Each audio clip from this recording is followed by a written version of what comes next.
Usually, when we talk about a health victory, there is this really comforting expectation of a straight line. Oh, absolutely. The classic hero's journey of health. Right. It's this narrative we've all been completely conditioned to accept.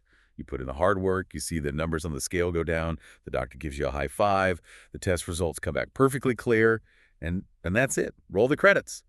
You won. Yeah, but today's deep dive is going to completely shatter that fairy tale. It really is. Because we are looking into the journals, the videos, and just the raw, unfiltered accounts of a man named Osman. And our mission today is to extract the really uncomfortable, life-saving truths from his journey. Because Osman's story proves that you can seemingly do everything right, test completely normal for 10 years straight, and still end up losing your eyesight to the exact disease you thought you conquered. Yeah, it's sobering. It forces us to look past the surface-level metrics we rely on so heavily. Right. And for context for you listening, Osman is known online to many as the blind Muslim yogi. But his background is profoundly complex. I mean, we're talking about someone who has been practicing healing as well as advanced yoga and meditation for 50 years. 50 years. That's a lifetime of practice. Literally. He actually attained his first samadhi experience by the age of 19, which is incredible. And he's a bioenergy healer on a master level.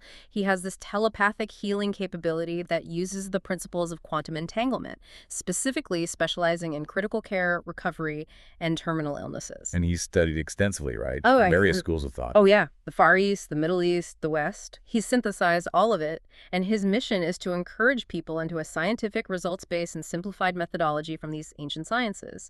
He spent his whole life trying to simplify these really complex ancient protocols to benefit modern society. Which is so needed right now.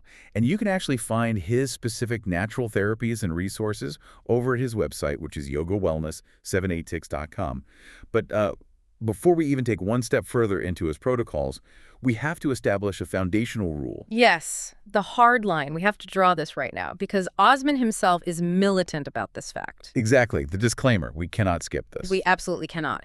So when we discuss natural methods today, the extreme dietary shifts, the physical regimens, the meditation Osman explicitly states these are never, ever a replacement for medical treatment. Right. They are complementary. Exactly. They are offered on a complementary basis to enhance whatever is lacking in the other medical fields. If you have a medical condition, you must consult a qualified, licensed medical professional. You have to follow your doctor's orders. You have to follow their prescriptions. Natural therapies are designed to improve your body's physiological capacity to overcome challenges alongside modern medicine, not in the science of it.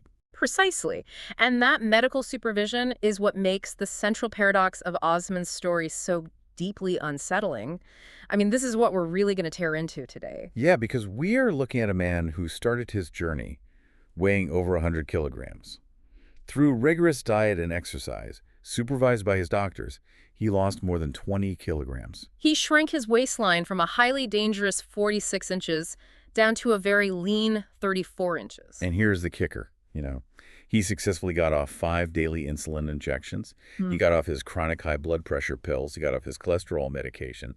And for 10 straight years, he tested with perfectly normal blood sugar levels. A literal decade of perfect test results. By all conventional modern medical measures, he was the ultimate success story. He was the poster child for reversing metabolic syndrome. Okay, so let's unpack this. How can someone seemingly do everything right, test completely normal for 10 years, and still end up permanently losing their eyesight to this exact same disease? It's terrifying. Because today, as he shares his story, Osman is permanently blind. He was hit with severe neuropathy, glaucoma, and complete vision loss. And just to clarify his timeline for you as you listen, Osman actually lost his sight permanently recently in May of 2023. Right. So if you ever look at his older videos where he vividly describes visual details of the world, it's because he lived the vast majority of his life with normal eyesight before that catastrophic crash. Yeah. If you or anyone you love is dealing with a metabolic condition, you need to hear this, because what happened in those 10 perfect years is a warning sign that could literally save your life or your limbs. It's a profound wake-up call about the silent nature of systemic damage. But to understand how that catastrophic crash happened, we actually have to take a step back. We can't start with the diet. No, we have to start with the environment in which diabetes is diagnosed and treated today. Osman points out this massive structural flaw in modern healthcare, and it all comes down to the economics of time. The 10-minute healthcare gap. Exactly. Osman is very careful to say that doctors are absolutely essential, right? The tests they run are critical. But the reality of modern medical infrastructure, whether you're dealing with insurance companies or overwhelmed public health systems, is that a doctor only has an average of 10 minutes per patient. They just have to rush to the next room because the system demands volume. And we have to look at what actually happens in those 10 minutes. The physician is effectively performing biochemical triage. They look at your metabolic panel. Which is crucial. It is. But a metabolic panel is essentially like taking a single bucket of water from a rushing river and trying to determine the health of the entire ecosystem from that one sample. The doctor identifies the immediate, life-threatening chemical imbalances in that sample. They prescribe the necessary pharmaceutical intervention to forcefully stabilize those numbers. And then, as their hand is literally on the doorknob, they give you a very rapid-fire list of lifestyle commands. Don't eat sugar. Do more exercise. Take this pill twice a day. See you in 6 months. And then the door closes. They simply do not have the time to sit down and explain the deep cellular why behind those lifestyle changes. Yeah, this reminds me so much of an episode of the Huberman Lab podcast where Professor Andrew Huberman had Dr. Peter Attia on. Oh, that was a phenomenal conversation. Right. Attia talked extensively about this exact gap in what he calls Medicine 2.0. The system is perfectly designed for acute care, like fixing a broken bone or treating an infection, but it completely fails at explaining the long-term cellular mechanics of metabolic health to the patient. Exactly. And Dr. Robert Lustig was also on Huberman's show, talking about how doctors just aren't trained or given the time to explain how a processed carbohydrate molecule physically interacts with your insulin receptors. Yeah, it reminds me of someone installing a fire alarm in your house. The doctor does the essential job of telling you, hey, the alarm is blaring, the house is burning down, and they hand you a fire extinguisher, which is the medication. But then they have to leave to go to the next burning house. Leaving you standing in your smoky kitchen. Every single day, having to figure out how to actually put the fire out permanently. And it's something Luke Coutinho talks about a lot on the Ranveer show with Beer Biceps. Yeah. He's huge on integrative lifestyle medicine, and he always points out that the doctor gives you the prescription, but you have to build the lifestyle that supports the healing. That is the exact reality. The doctor provides the compass, but the patient must walk the miles. And that is a terrifying realization for a lot of people. The tests and the medications are vital to keep the house from burning to the ground today. But chronic illness management ultimately, fundamentally, falls on the shoulders of the individual patient. But I want to push back on that expectation for a second. Because isn't it incredibly overwhelming for a patient to navigate this alone? Oh, entirely. I mean, without a doctor holding their hand every single day trying to figure out the nuances of a complex metabolic disease, it feels like we are asking regular people who have full-time jobs and families to become amateur endocrinologists overnight. How is that a fair expectation? Well, it isn't fair, but it is the biological reality. And that overwhelming nature, the sheer exhaustion of having to monitor every bite of food and every fluctuation in your energy is exactly why so many people fall into the trap that Osman fell into. The fatigue is real. It is. When the burden is that heavy, the psychological pressure builds up. The moment you get a little bit of a relief, the moment the doctor looks at that metabolic panel and says, hey, your numbers look great, human nature kicks in. You desperately want to believe the war is over. You want to put your armor down. Exactly. Which brings us to the cellular reality of his first victory and what we have to call the illusion of the cure. Because understanding that crushing daily burden of diabetes really helps explain his mindset during this period. Yeah, and as we establish, his initial turnaround was nothing short of heroic. Let's really think about what it means to be on 5 separate insulin injections every single day. It means your pancreas has effectively surrendered. To understand the gravity of 5 daily injections, we need to quickly break down what insulin actually does. Please do. Okay, imagine the cells in your body, your muscle cells, your brain cells, are exclusive nightclubs. Glucose, which is blood sugar, is the crowd of people out on the street trying to get into the club to provide energy and keep the party going. Okay, I can picture that. But the doors are locked. Insulin is the bouncer. When your pancreas secretes insulin, that insulin acts as the key to unlock the door, allowing the glucose to enter the cell and be used for fuel. So when someone has severe metabolic dysfunction, like Osman did at over 100 kilograms, what is happening to those doors? The locks are jammed. This is what we call insulin resistance. Because of chronic overconsumption of high-energy foods and the systemic inflammation caused by carrying excess visceral fat, that is, the hard fat packed tightly around your internal organs, the cells just start ignoring the insulin. Wow. The bouncer is turning a key, but the door won't open, so the glucose just builds up in the bloodstream out on the street. To force the doors open, a patient has to inject massive artificial doses of insulin just to overcome that resistance and keep the blood sugar from reaching toxic, lethal levels. That is a brilliant way to visualize it. So Osman was carrying all this excess weight, his cells were completely resistant, and he had to manually act as his own pancreas 5 times a day. Plus the blood pressure medication to keep his strained heart from giving out, plus the cholesterol medication to keep his arteries from clogging. He was dealing with a systemic, cascading breakdown of his cardiovascular and metabolic systems. The engine was tearing itself apart. And he did the work. He didn't just accept it. Under his doctor's supervision, he drastically changed his diet. He started with mild, accessible exercise, just walking. Then he progressed to bodyweight fitness and eventually strength training with weights. And all while incorporating advanced yoga and meditation. Right, and he dropped over 20 kilograms. He maintained a 34-inch waistline for 10 years. By doing all of this, he restored enough sensitivity to his cells that his natural insulin started working again. He got off all of those medications. And this is where the psychological trap springs shut. Because his blood sugar levels consistently tested as normal, without the aid of external medication, Osman felt he was entirely cured. He felt he had beaten the system.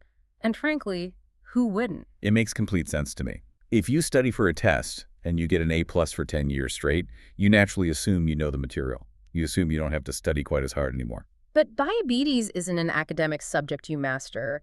It is a fundamental, permanent alteration of how your body processes biological energy.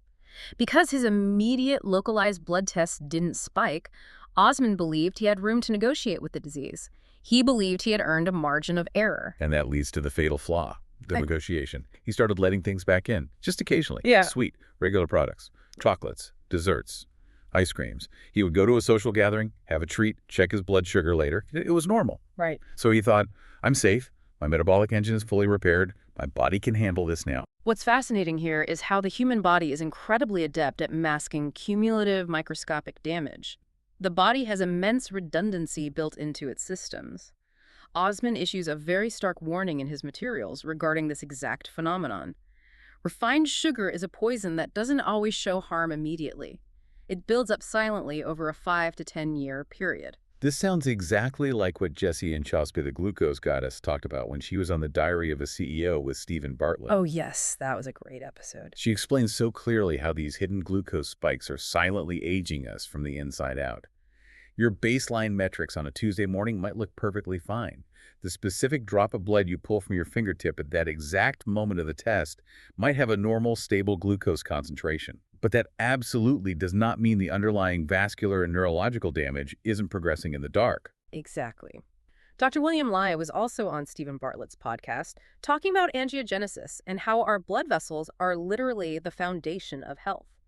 If you are silently destroying them with sugar, the whole system collapses, even if your fasting glucose looks okay on a piece of paper. Wait, let me challenge that premise for a second because I think a lot of people listening are going to be confused. If the blood sugar is normal on the test and the HbA1c, which is the 3-month average, looks okay, why is there still damage happening from that occasional chocolate bar? Where is the physical disconnect between a normal test and ongoing cellular destruction? The disconnect is between the snapshot of the test and the timeline of the inflammation. When you have a history of severe metabolic dysfunction, your body's ability to clear glucose efficiently and safely is permanently compromised. It might eventually get the sugar out of the blood, but it takes longer and works harder to do it. But here is the real mechanism at play. Advanced glycation end products, appropriately known by the acronym AGEs. Okay, what are AGs? Break that down for us. When you consume that occasional chocolate bar, a rush of refined glucose enters your bloodstream. Now, proteins and fats in your blood are supposed to interact with glucose in very controlled, enzyme-driven ways. But when there's too much glucose, even just for a short, acute spike before your body eventually wrestles it down, that glucose starts haphazardly crashing into proteins and fats without enzymes. It binds to them. It effectively caramelizes them. Wait, so it literally caramelizes your blood proteins? Yes. That sounds horrific. It is. These newly formed, sticky, malformed molecules are the advanced glycation end products. These AGs are highly reactive. As they circulate, they bind to receptors on the inner lining of your blood vessels, the endothelium. When they bind, they trigger a massive inflammatory cascade. So even if your body manages to wrangle that occasional sugar spike back down to a normal baseline, by the time you take your test the next morning, the acute presence of that refined sugar already caused microscopic inflammation and damage while it was circulating. Over time, that microvascular destruction, the physical scarring and stiffening of the tiny, fragile blood vessels in your body, accumulates. And that silent 10-year accumulation of microscopic scarring leads directly to the most shocking part of Osman's journey, the crash. About a decade after his apparent victory, that hidden, cumulative damage finally presented its bill. And the bill was catastrophic. He was hit with severe neuropathy, which was actively aggravated by stress. Neuropathy is progressive nerve damage. It typically starts in the extremities, the feet and the hands, causing agonizing pain, sharp tingling, and eventually complete deadening numbness. And alongside the neuropathy, he developed severe glaucoma. Let's talk about the glaucoma, because that is what ultimately resulted in his permanent blindness in May 2023. We hear the word glaucoma a lot in commercials, but how does diabetes actually cause you to go blind? What is the mechanical link there? Think of your eye as a pressurized, fluid-filled sphere. Your eye is constantly producing a clear fluid called aqueous humor, and it constantly drains that fluid out through a spongy tissue at the base of the iris called the trabecular meshwork. It's like a sink with the faucet running and the drain perfectly open, maintaining a constant healthy pressure. Okay, I'm with you. Faucet and drain. Now, remember those caramelized proteins, those AGEs, and that systemic inflammation we just discussed? That inflammation damages the tiny, delicate blood vessels that nourish the eye. In response to this damage, the eye panics.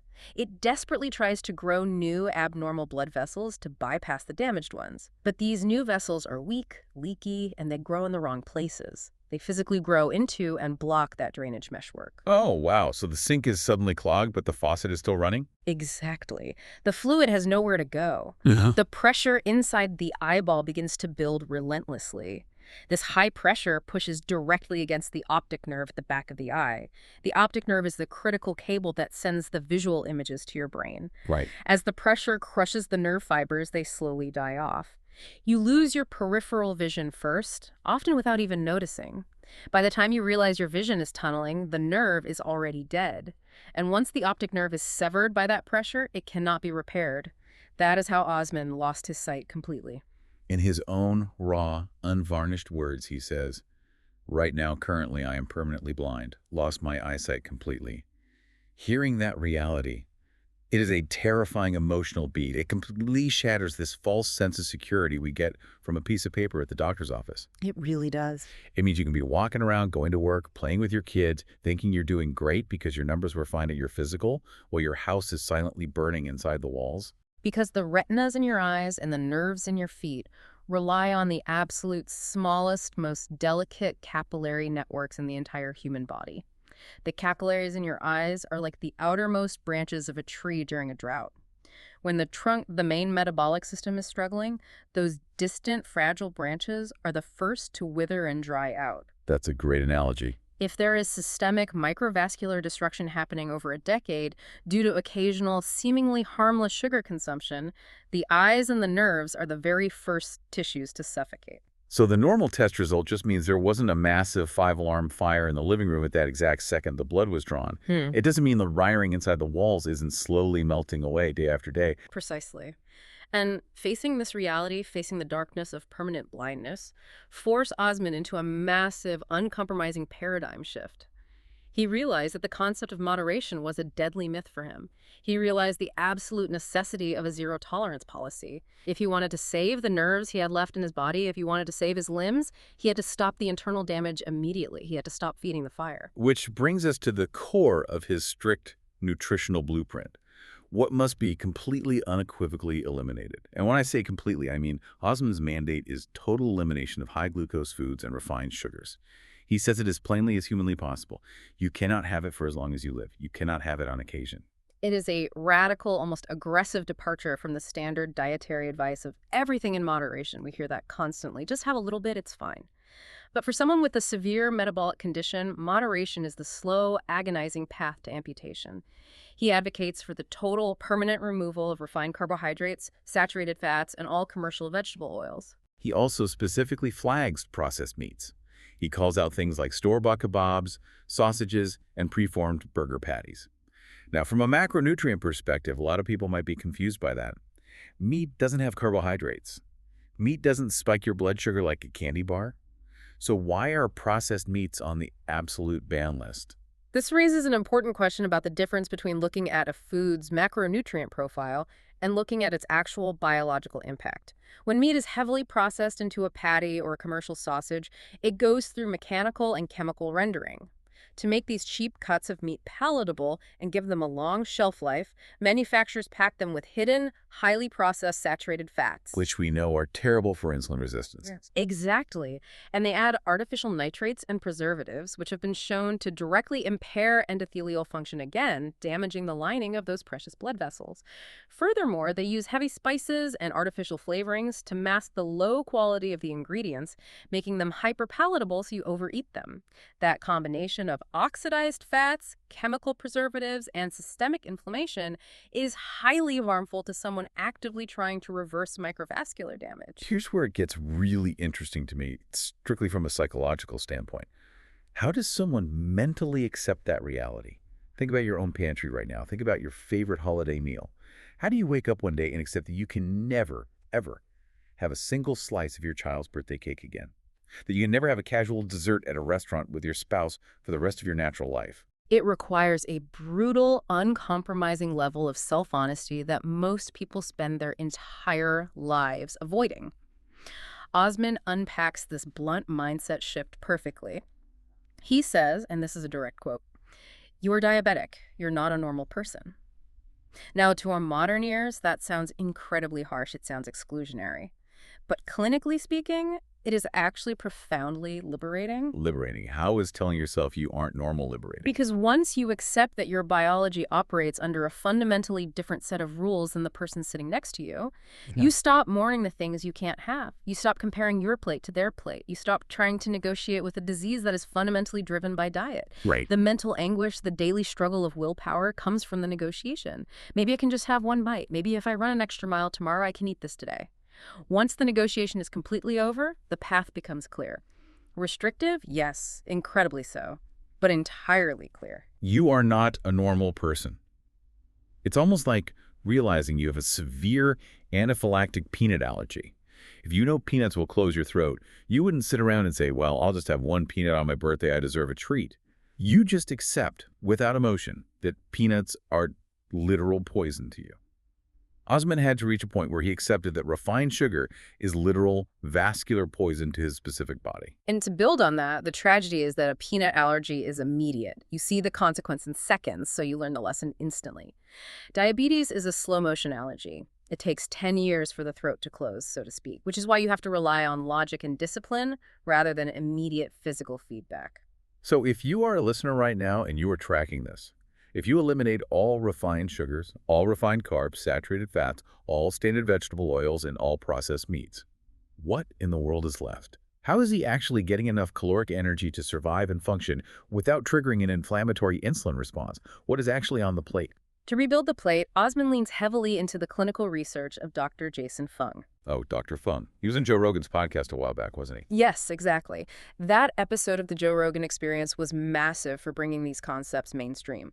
Dr. Fung is a nephrologist, a kidney specialist, who is widely recognized for his groundbreaking work on reversing or stopping diabetic symptoms, specifically severe complications like kidney failure and nerve damage through fasting and diet. And his whole methodology revolves around aggressively restricting those refined carbohydrates to keep insulin levels as low and flat as possible, right? Oh, yeah. And focusing intensely on high-quality, clean proteins and healthy, unoxidized fats. Right.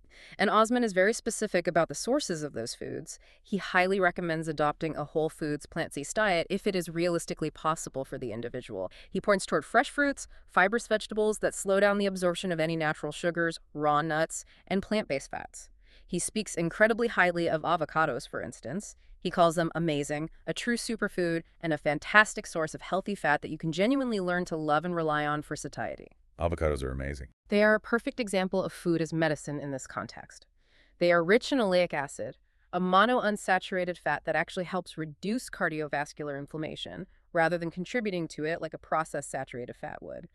And they are packed with fiber, which ensures that any carbohydrate content is absorbed incredibly slowly, preventing that dangerous insulin spike. But he is also pragmatic, which I appreciate. He acknowledges that going entirely plant-based isn't practical or culturally feasible for everyone. But if someone is not plant-based, the rules around consuming animal protein become extremely strict. If you are eating meat or chicken, it must be strictly lean cuts, all of the skin must be meticulously removed, and all the visible fat must be trimmed off before cooking. Because remember the ultimate goal. You are trying to reduce the intake of saturated animal fats that actively contribute to cellular insulin resistance and the buildup of vascular plaque. You want the protein for muscle maintenance and cellular repair, but you cannot afford the inflammatory payload of the animal fat. The rules he lays out around oils are even more fascinating to me because they really highlight the hidden dangers in a standard kitchen.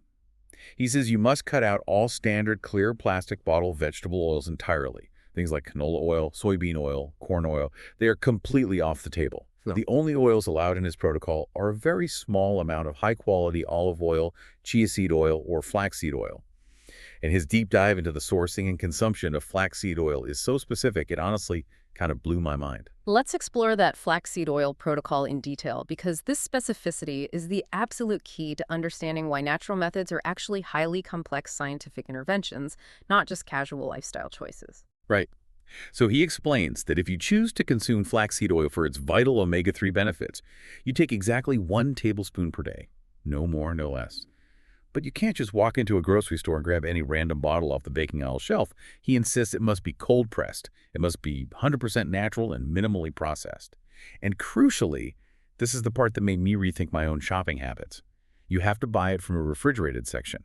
If it is sitting out on a room temperature supermarket aisle under the fluorescent lights, you absolutely cannot use it. This is such a critical, misunderstood point about the reality of natural therapies. People often hear the word natural and they assume it means simple or safe. But natural biological compounds, especially specialized lipids, are highly volatile.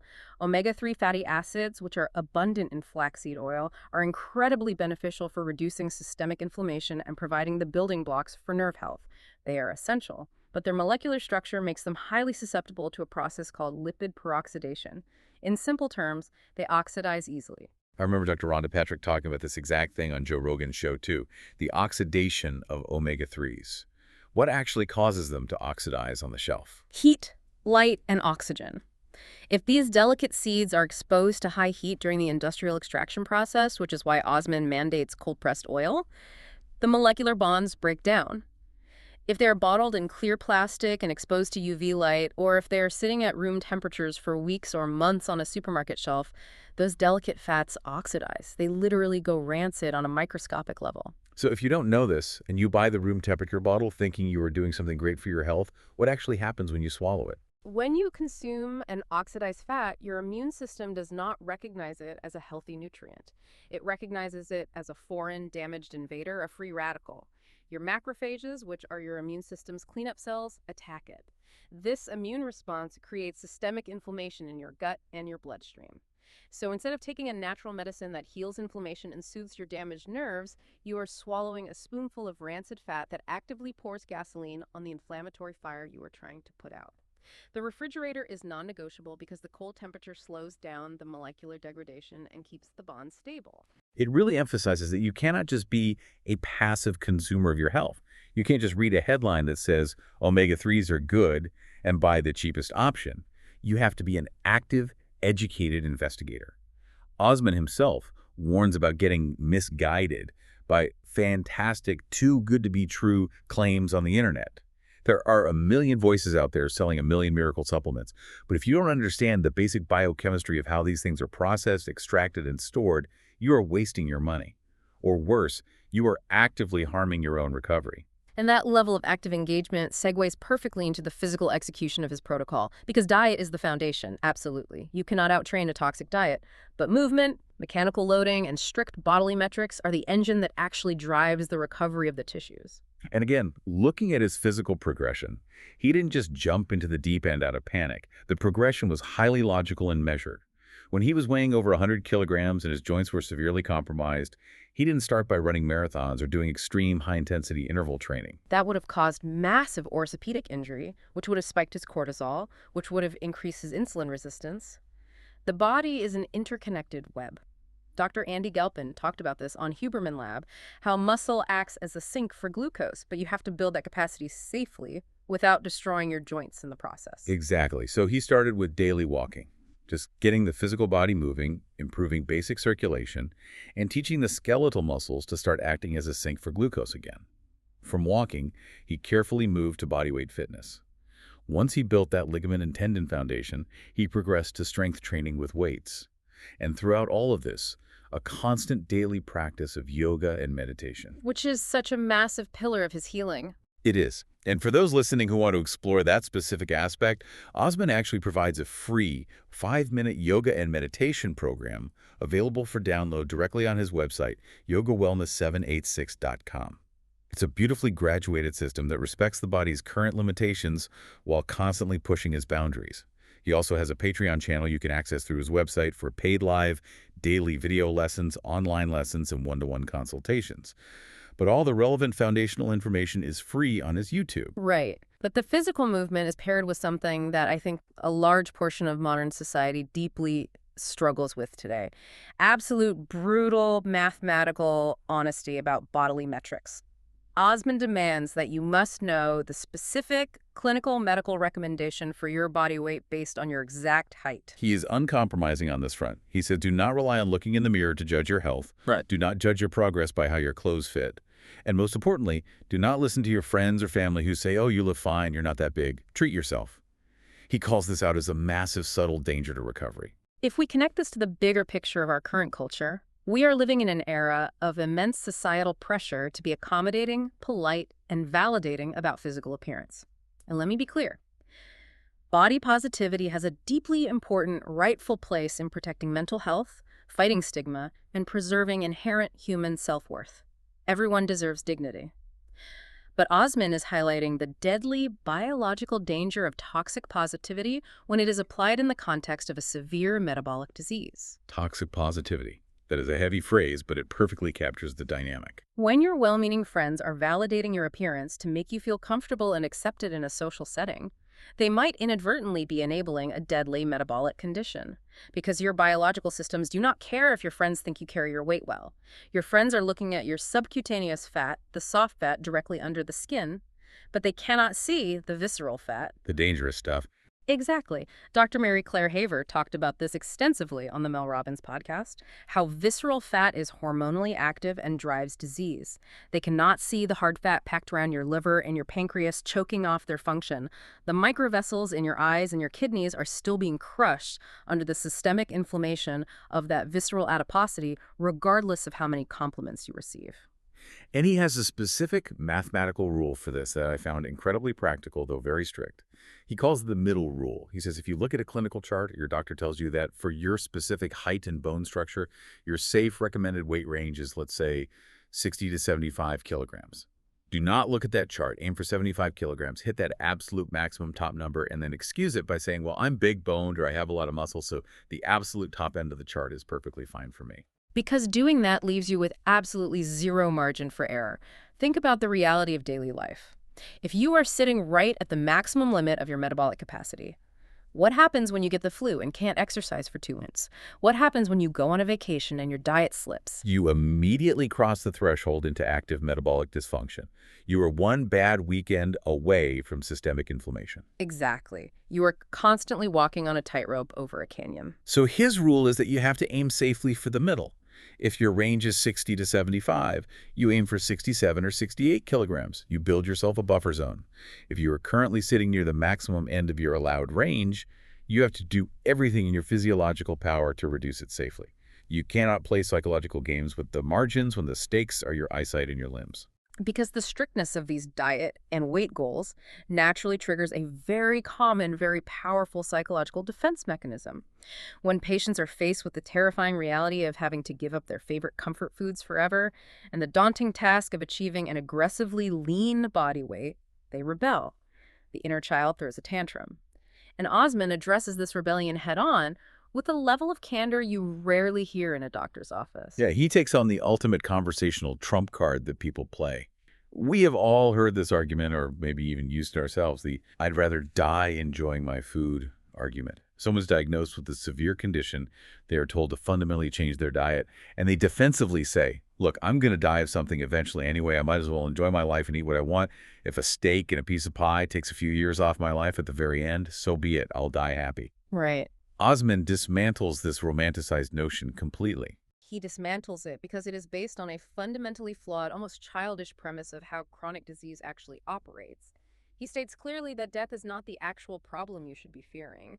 In fact, for someone suffering from the advanced end-stage complications of uncontrolled diabetes, a sudden, early death, like a massive, instantaneous heart attack, might actually be viewed as a merciful gift compared to the reality of what actually happens. The reality he describes is gruesome.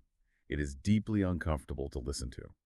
But I think it's vitally important we don't shy away from it because he doesn't. He wants to shock the listener awake. He talks about the end-stage reality of this disease. It isn't peacefully passing away in your sleep after a good meal. It's amputated toes, followed by amputated feet, followed by amputated legs below the knee. It's profound, irreversible kidney damage that requires you to sit hooked up to a machine for hours of agonizing dialysis 3 days a week just to clean your blood. It's debilitating microstrokes that strip away your cognitive function and your memories.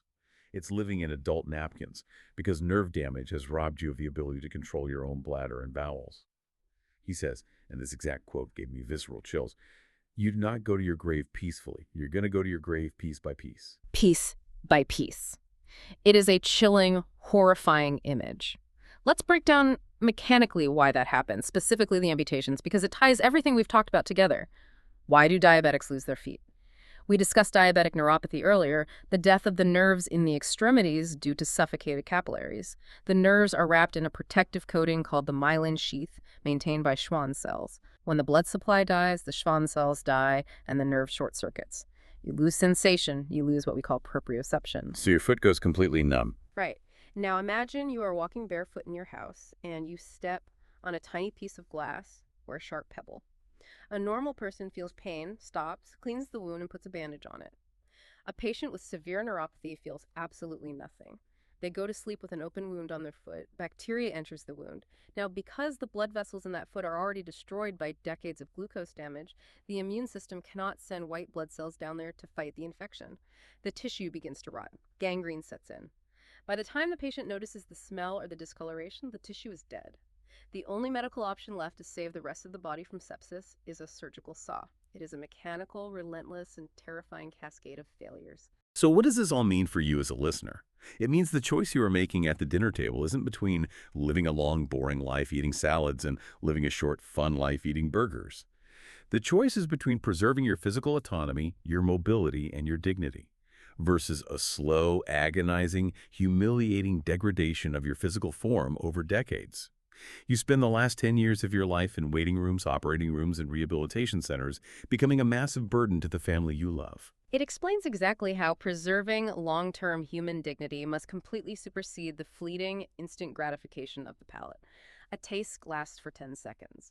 Neuropathy lasts forever. It's really a mindset shift. Tony Robbins talks about this a lot. He was on the School of Greatness with Lewis Howes, and he always emphasizes that you have to link massive pain to your bad habits and massive pleasure to your healthy ones. When you train your brain to view the slice of cake not as a harmless treat or a reward for a hard week, but as a potential literal step toward losing a toe or losing the ability to see your grandchildren's faces, the biological desire for it fundamentally changes. You are no longer depriving yourself of joy, you are actively protecting yourself from torture.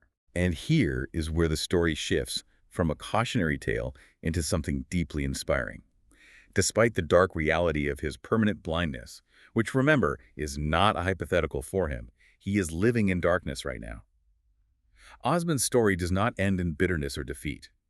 It is ultimately a masterclass in incredible human resilience and physiological turnaround. After he lost his sight in May 2023, he didn't throw his hands up in despair and say, well, the ultimate damage is done, I'm blind, just pass the ice cream and let me give up. No, she did the exact opposite of what most people would do. He took ultimate accountability. I mean, it reminds me of David Goggins on the Joe Rogan Experience talking about callousing the mind. Osman tightened his protocols even further. He became more disciplined in the dark than he ever was in the light. He used his specialized yoga, his meditation, and his zero-tolerance diet to push his body further. He dropped another 4 inches off his waistline. He went from a lean 34-inch waist down to a highly athletic 30-inch waist. He lost an additional 5 to 10 kilograms of residual weight. And this is where the true power of natural, sustained, highly disciplined methods truly reveals itself on a cellular level. Over the last 6 years, through rigorous, unwavering adherence to his natural diet and his exercise protocols, he has achieved something remarkable. He has reversed 99% of his neuropathy. 99%. Let that sink in. He says he has to think incredibly hard, focusing deeply on his extremities, to even feel a faint passing tinge of nerve pain anywhere in his body. For someone who was suffering from the agonizing, burning pain of severe diabetic neuropathy, that is a miraculous recovery of biological function. But it isn't magic. It is biology. It highlights the body's profound, almost unbelievable ability to heal itself. We talked about how nerves die, but how do they heal? Through a process called axonal regeneration. If the toxic inputs, the refined sugars, the oxidized fats, are completely and permanently removed and the systemic inflammation is quelled, the body can slowly begin to repair the microscopic capillary beds. Once blood flow returns to the deadened areas, the nerves can begin to slowly regrow. It's amazing. It is, but nerves grow at an agonizingly slow pace, roughly 1 millimeter per day, and only if the environment is perfectly clean. It's a testament to the fact that natural methods are slow. 6 years of absolute, uncompromising discipline is a very long time. But when executed with precision, they are incredibly powerful. And we also have to touch on the energy healing aspect of this, because Osman isn't just a physical practitioner. He's a master-level bioenergy healer. He's been doing this for 50 years, and he practices 8 to 10 hours a day just to keep his skills sharp. And there were times in his life he practiced up to 18 hours a day. Yes, and this taps into an entire dimension of healing that is starting to gain a lot more traction. You see this discussed on shows like Buddha at the Gas Pump with Rick Archer. Dr. Bonnie Greenwell, for instance, has been on there talking extensively about Kundalini energy and the profound physical shifts that happen when the body's subtle energy systems are awakened. Right.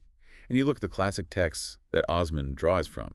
Swami Sivananda, Yogananda's Autobiography of a Yogi, Swami Vivekananda, Ramakrishna, Gopi Krishna's work on Kundalini.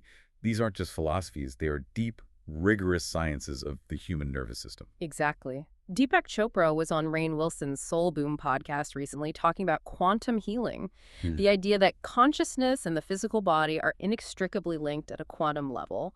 Osman utilizes principles of quantum entanglement and telepathic healing, especially for critical care and terminal illnesses. Which, again, is complementary to medicine. It's about creating the energetic and physical environment for miracles to happen. Dr. Joe Dispenza talks about this on the School of Greatness all the time, neuroplasticity and healing the body with the mind. And Dr. Tara Swart on The Diary of a CEO explained the neurobiology behind this, how stress and thought patterns literally alter our immune response. When Osman is combining his zero-tolerance physical protocol with advanced yogic sciences, as Sadhguru often details on The Ranveer Show, or Swami Mukundananda discussing mind management, he's attacking the disease from every conceivable angle. And today, after everything his body has been through, he currently maintains perfectly normal blood sugar levels and highly stable normal HbA1c ranges without any pharmaceutical medication. He used the medical interventions when he desperately needed them to survive the acute crisis. He made the massive structural changes to his life and his psychology, and now his metabolic engine is functioning smoothly and safely on its own. It is a profound, challenging journey of taking absolute, terrifying accountability for one's own biology. Dr. Russell Kennedy talked about this on the Mel Robbins podcast, how true somatic healing requires us to face the painful truths we hold in our bodies. Okay, let's bring this all together. What Osman's raw, uncompromising deep dive shows us is that diabetes, and metabolic dysfunction in general, is a relentless, unforgiving illness. It demands lifelong respect. It demands zero tolerance for refined sugars, a complete, unromanticized overhaul of how we view our plates, and absolute medical and personal honesty about the state of our bodies. You simply cannot outrun a bad diet, and you certainly cannot trick your blood vessels with a good test result on a random Tuesday. The body keeps the score. And remember, Osman offers profound guidance and shares his decades of experience with natural therapies. You can explore his techniques, his free yoga programs, and his Patreon for one-to-one consultations over at his website, yogawellness780s.com. But again, these are premium services due to his high success rate and intense practice schedule, and they're always meant to be used alongside, not instead of, medical supervision. It's an incredible, sobering resource from someone who has lived through the absolute extremes of this condition and come out the other side with hard-won wisdom. As we wrap up this deep dive into his life, I want to leave you with a thought to mull over as you walk into your kitchen or look at a menu today. We spent a lot of time talking about how the human body masks damage, how it silently, stoically absorbs the impact of our poor choices for years before finally presenting the catastrophic bill. So ask yourself, if your body was keeping a secret, invisible tally of every single dietary compromise you made, but it absolutely wouldn't show you the final gruesome bill for 10 years, what is the one thing you would permanently remove from your plate today?